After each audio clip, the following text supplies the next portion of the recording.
Craig here. Well, I'm excited to be starting a new video series where we're going to be learning to make punch dies for the shop press. These punch dies will be for both making holes in the center of a part, a punch die that will actually cut an entire shape or blanking, and also one that will cut, shape, and punch the hole in the center of a bracket like this all in one shot. So the very first punch die we're going to start with is just a simple die. All it's going to do is punch a 5/16 hole. Now I know they have off-the-shelf solutions for punching holes, simple holes like this, but this is part of the learning how to make punch dies. I went ahead and modeled it up in Fusion 360 and printed off a couple of drawings of the parts here. This will be the punch here, and this will be the die here. I'm going to be using 1.5 inch steel. This is just some stuff that I have laying around. If you're following along with this, maybe whatever scraps you might have, you probably use like 1 inch or something. This is just mild cold rolled steel.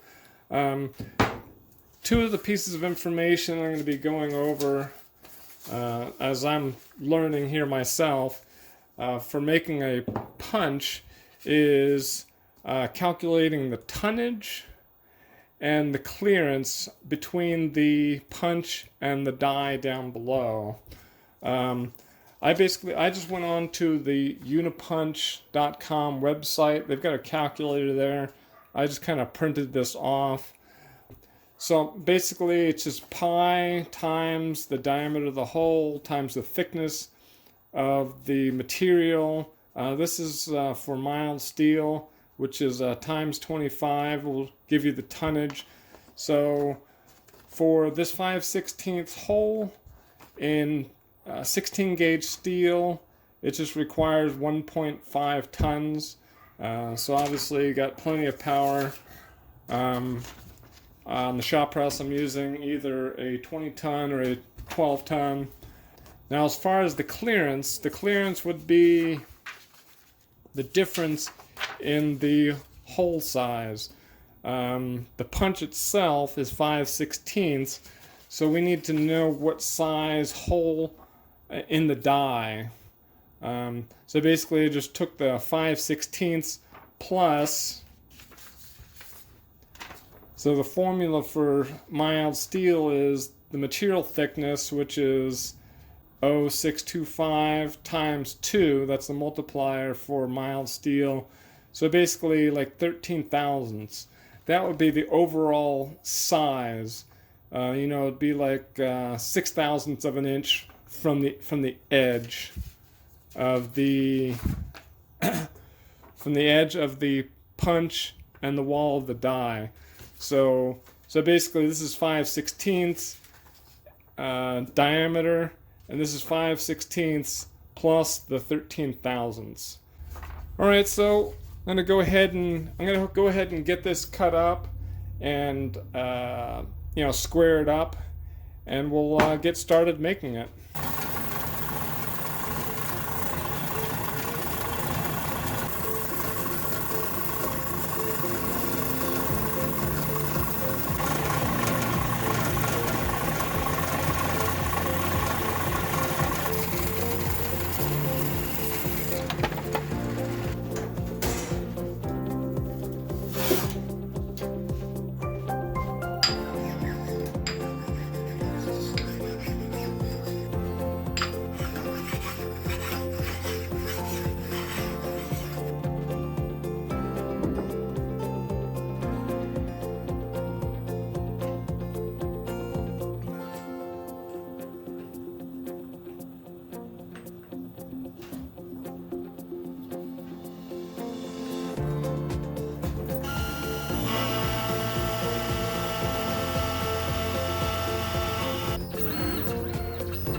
Okay, so I've gone ahead and gotten my stock all squared up, set the zeros on the top and in the center with the probe This is going to be 5,000 RPM, 40 inches a minute, 10 inch per minute ramp. I'm going to be leaving 5 thousandths of stock. It's going to be a 2-degree angle. This is boring in Fusion 360.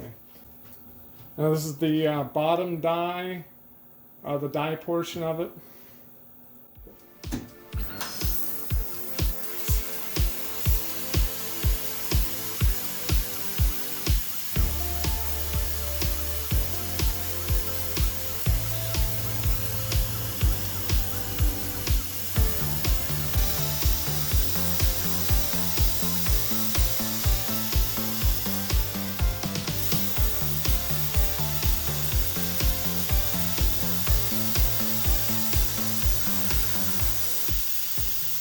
Okay, so I decided to machine a relief bore on the other side. You know, just for this, it's not going to take that long, so.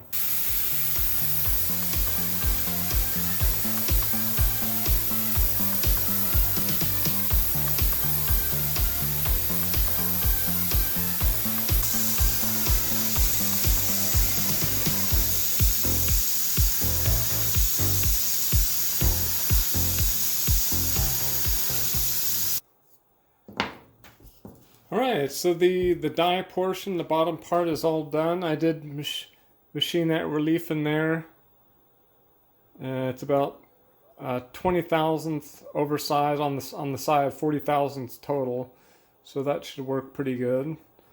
Alright, so the next thing, I'm actually gonna, there's a 1/4 inch in there. So I'm actually gonna have to make this piece a hair longer, so this pushes far enough to push down past that point right there so it falls into the cavity. Okay, so we're getting ready to run the top portion or the punch portion of the die. This is 2D adaptive in Fusion 360. I'm using a 1/4 inch stubby fire plug end mill from Lakeshore Carbide. This is a 5,000 RPM, 40 inches a minute. I am going to be leaving 5,000 stock on it. The optimum load is 20 thousandths. The depth of cut is 5/16 of an inch.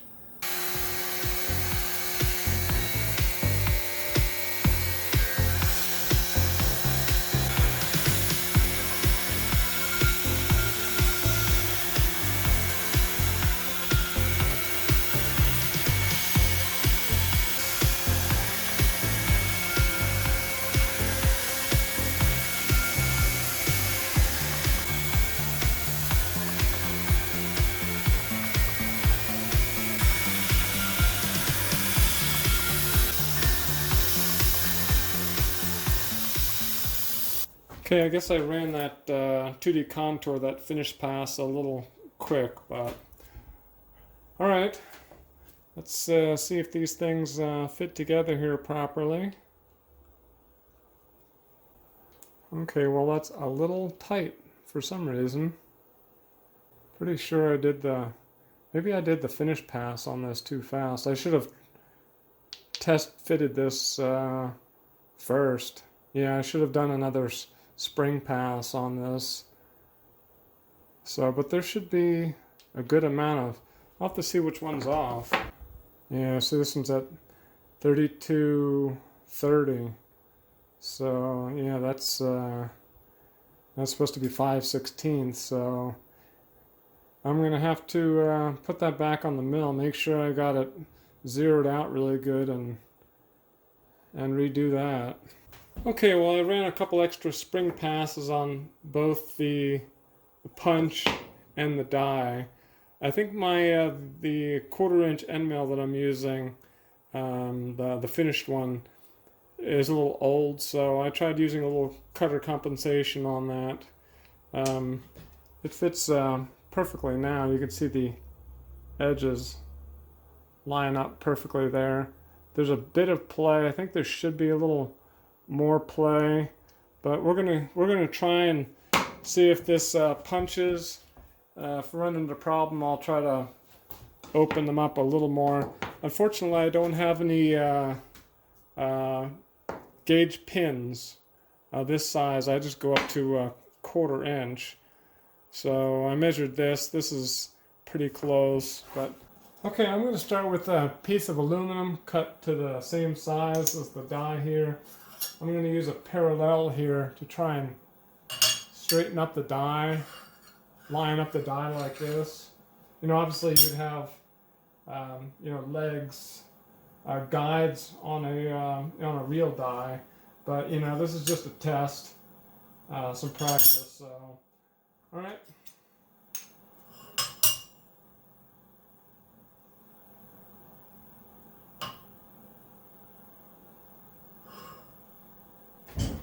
Okay, it's all lined up, and let's see how it goes here.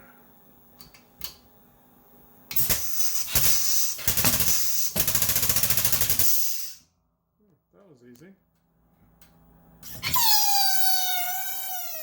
Okay, well, let's see how that worked out. Oh. Now, obviously, this is going to be a little hard to get off because you should have a spring ejector on there.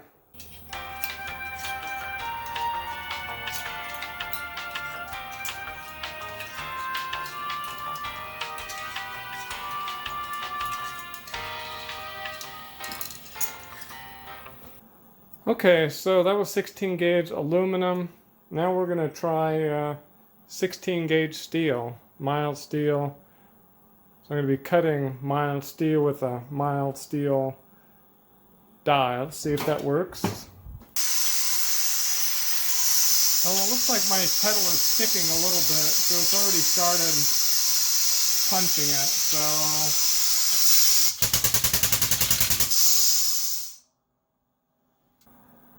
the slug just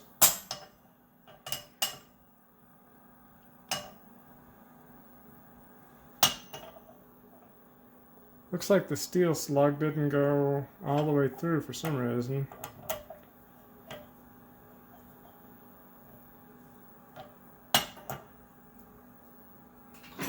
I guess I can just...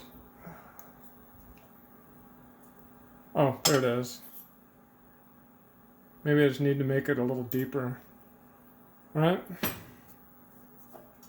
Okay, well, let's see if we can get this off. Okay. Well, that took quite a bit to get that out. Obviously, that's kind of a major thing I'm going to have to figure out. Okay, so, well, what did I learn from all this? Well, it's pretty easy to make a punch die. I mean, it only took, I don't know, maybe 10 minutes of actual machine time. You know, there's more time in setting it up and all that stuff and doing the design and everything on it, but relatively easy to make out of mild steel, that is. I guess once I start getting into tool steel, that'll be a different matter. We'll see how that goes. So probably should make the punch part a little longer, or make the back side of this, you know, a little deeper, so you know, so the slug passes, you know, drops down all the time. Definitely need to figure out the ejection part of it. Some kind of spring system or something. I know in other systems, like a die system, like the one I have over here, they actually use the springs to do the stripping off the punch. But they have some kind of plate that, as this is pulling up, there's some kind of plate that's holding it, that's attached to the die. So as this is pulling up, As this is pulling up, there's something that's grabbing it as it's pulling up. So anyway, so that'll be the next thing to research. That'll be the next thing on the next video. I may do another shape, like maybe a rectangular one, maybe out of similar metal or something like that. This is just a simple hole. We'll see how it works for an actual shape. Okay, well, overall I think that was pretty successful. I was able to punch the 5/16 hole in both aluminum and steel. I wasn't sure if I was going to get the steel. And I don't know, the edges seem to, I don't know, it's kind of, yeah, it's kind of messed up on the edge right there. But, you know, I didn't expect this to be more than, you know, a couple of shots, just as a test, you know, So I went inside and told my wife and my daughter that I spent half the day making these. For some reason, they weren't impressed. The punch dies are going to include both like holes. Hey, boy! Hey, boy! I'm trying to make a video. Alright, well, like I said, in the next video, I'm going to do some kind of shape, something similar to this. And I'll see if I can have something worked out on the stripper to strip the part off there. So, alright, well, if you like this video, I'd appreciate a thumbs up. If you'd like to subscribe, there should be a subscribe button up here somewhere. Other videos down below you might like to watch. And thanks for watching. Alright.